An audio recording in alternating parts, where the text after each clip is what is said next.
Et 100 fois se relever, de Marivonne Mathéou, aux éditions Valeurs d'avenir. 100 fois se relever. On ne peut arrêter le flot des vagues, mais on peut apprendre à surfer. Préambule. Partagé que j'étais entre des sentiments d'indifférence, d'humiliation, de culpabilité et de dégoût, mon départ dans la vie a été plus que douloureux. Parfois résigné, parfois rebelle et révolté, j'évoluais sur un chemin chaotique et parsemé d'embûches.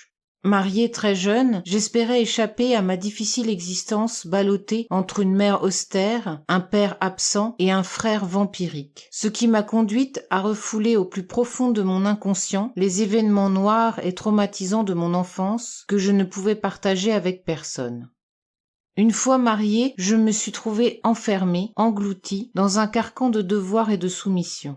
Très vite, mon mari est devenu froid, renfermé, ne laissant pas apparaître le moindre sentiment de tendresse à mon égard.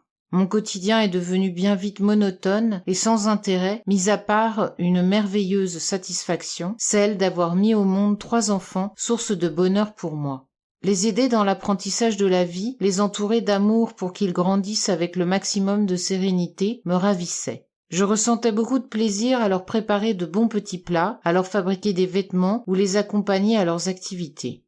Leur place était telle qu'ils comblaient tous les vides affectifs auxquels j'étais confrontée par ailleurs.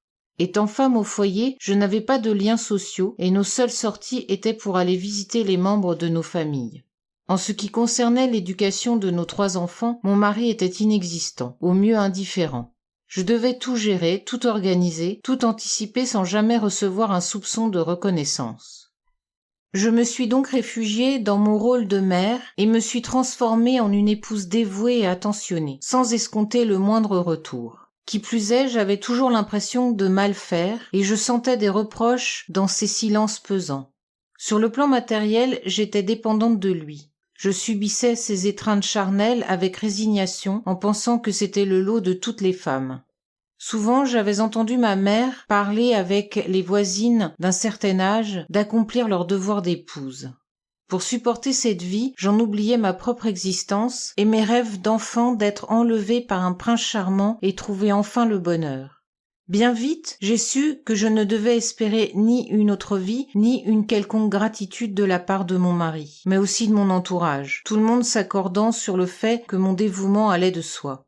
Je comprendrai plus tard que la maladie me guettait de manière sournoise. Les traumatismes refoulés de mon enfance ressurgissaient parfois sans que j'arrive à les identifier réellement. Je me débattais dans un sentiment de dégoût de moi-même et d'indifférence de mes proches, si bien que je dormais peu, mangeais à peine et avais l'impression que j'allais m'effondrer. Je pleurais souvent en cachette et n'avais personne à qui parler pour alléger ma peine.